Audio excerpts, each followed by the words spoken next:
Hi guys, Mons here. On this episode of All in Months, we're going to be looking at the Premier League review for game week 17 just gone past.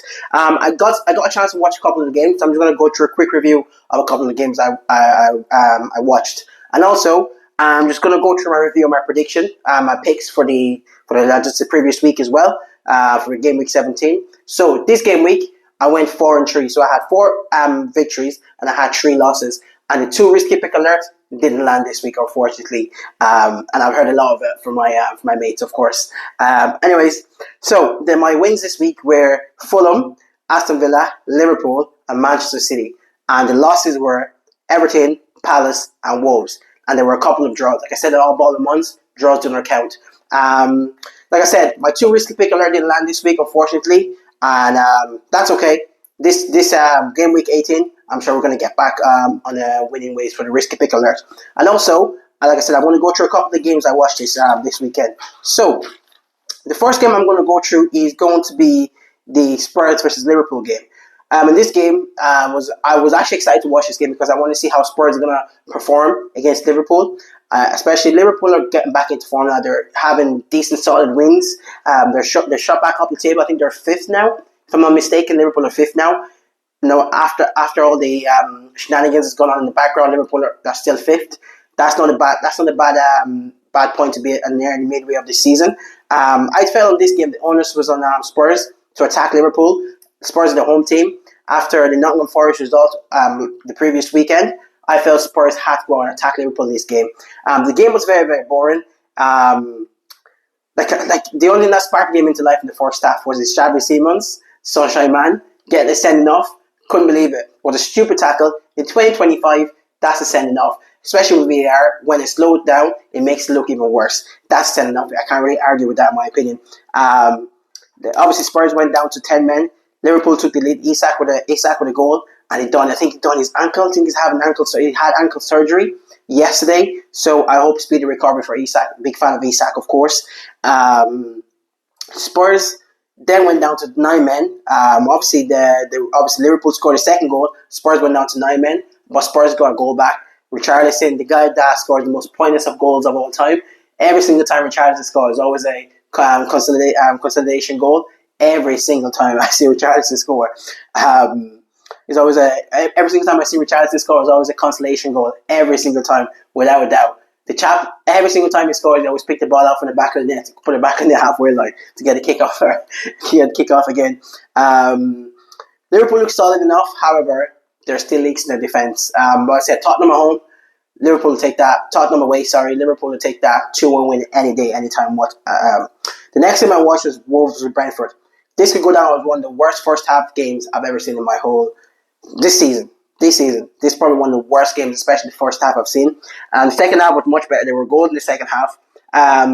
Unfortunately for Wolves and the new manager, I think they should start preparing for next season in the Championship.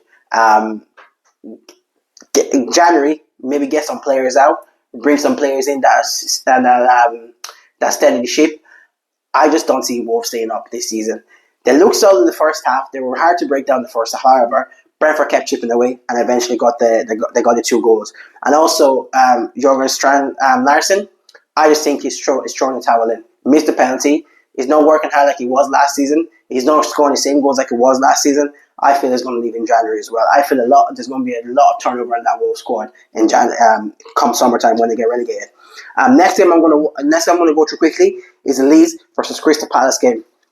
This was actually a very, very good game to watch.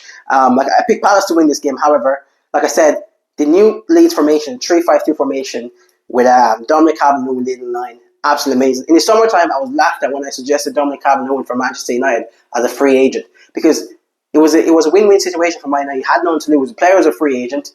If you come to Man United, players that know the Premier League. Dominic Calvert-Lewin, I rate him highly. He's a very good player. Unfortunately, he's just been very, very unlucky with injuries, in my opinion. That's why he hasn't reached the heights he was supposed to reach when he first broke into that Everton team and had a good couple of seasons, in my opinion. I think this is the 5th game in a row he scored. I think there's only Mark Viduka, another old Leeds player that's done that. So that's a brilliant result for Leeds. They've won a couple I think they've won 2 on the bounce and maybe lost 1. I know they lost against Man City, and that's when the formation changed. Ever since that formation changed, what I don't find is with Leeds, they changed the formation from a 4-3-3 to a 3-5-2, and the players were able to grasp it straight away.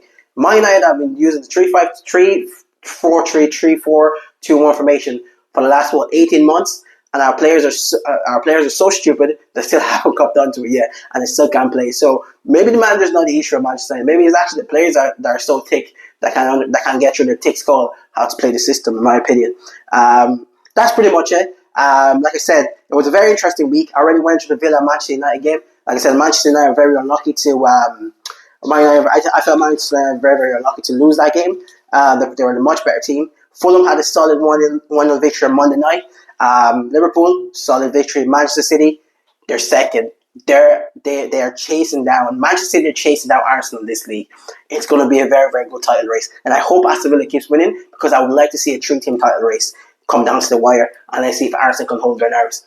I hope Arsenal hold their nerves, but for me, as a Man United fan, I don't care if Manchester win the league. I would hate to see Arsenal win it, but Arsenal were my pick at the start of the year to win the league. Everton, they need a huge bounce back result in this coming game week. They've lost 2 in a row. You know, with David Moyes, he's not going to be happy with that. David Moyes' team do not lose 2 in a row, so it would be very, very disappointed. All saying that they were missing a couple of players from the AFCON, and they were playing Arsenal.